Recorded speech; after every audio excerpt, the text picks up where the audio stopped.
ಮಾನವರ ನಡುವೆ ಇರುವ ಅಪನಂಬಿಕೆಯ ಗೋಡೆಯನ್ನು ಕಿತ್ತು ತೆಗೆದಾಗ ನಾವೆಲ್ಲರೂ ಸೌಹಾರ್ದತೆ, ತಾಳ್ಮೆ, ಶಾಂತಿಯಿಂದ ಬದುಕಲು ಸಾಧ್ಯ. ಉತ್ತಮ ಬದುಕಿಗಾಗಿ ಶ್ರೀರಾಮಚಂದ್ರನ ಆದರ್ಶ ಸರ್ವಕಾಲಿಕ. ಒಳಿತು ಮಾಡಿದವನ ಕೊರಳಿಗೆ ಸದಾ ವಿಜಯದ ಮಾಲೆ ಎಂಬುದನ್ನು ರಾಮಾಯಣದ ಒಟ್ಟಾರೆ ಸಾರವಾಗಿದೆ ಎಂದು ಪರಮ ಪೂಜ್ಯ 105 ಶ್ರೀ ಧ್ಯಾನಸಾಗರ ಮಹಾರಾಜರು ಹೇಳಿದರು. ಜೈನ ಮಿಲನ ಮತ್ತು ಯುವ ಜೈನ ಮಿಲನ ಬಜಗೋಳಿ ಇದರ ವತಿಯಿಂದ ಬಜಗೋಳಿ ಅಪ್ಪಾಯಿ ಬಸದಿಯ ಸಭಾಂಗಣದಲ್ಲಿ ಆಯೋಜಿಸಿದ ಬಹುಪ್ರಸಿದ್ಧ ವಿಭಿನ್ನ ರಾಮಾಯಣಗಳಿಂದ ಆಧಾರಿತ ಶ್ರೀರಾಮ ಕಥಾ ಕಾರ್ಯಕ್ರಮದಲ್ಲಿ ಸಂದೇಶದೊಂದಿಗೆ ಆಶೀರ್ವಚನ ನೀಡಿಯವರು ಮಾತನಾಡಿದರು. ರಾಮಾಯಣದ ಪ್ರತಿಯೊಂದು ಅಂಶವೂ ಅಂತರ್ಕರಣ ಜಾಗೃತಗೊಳ್ಳುತ್ತದೆ. ಉಪದೇಶ ಕೇಳುವಾಗ ನಮ್ಮ ಕಿವಿ ತೆರೆದಿಡಬೇಕು. ರೂಢಿಯನ್ನು ವಿವೇಚನೆಯಿಂದ ಆಚರಿಸಬೇಕು.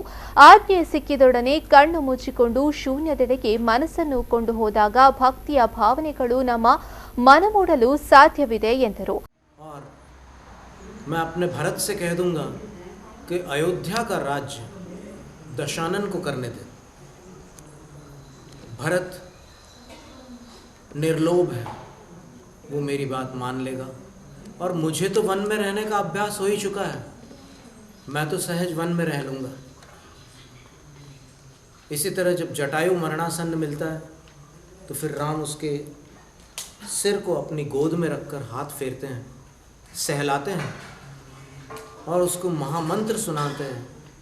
मरण काल में श्री राम के मुख से महामंत्र सुनकर वो ब्रह्मलोक को प्राप्त होते हैं. इसी तरह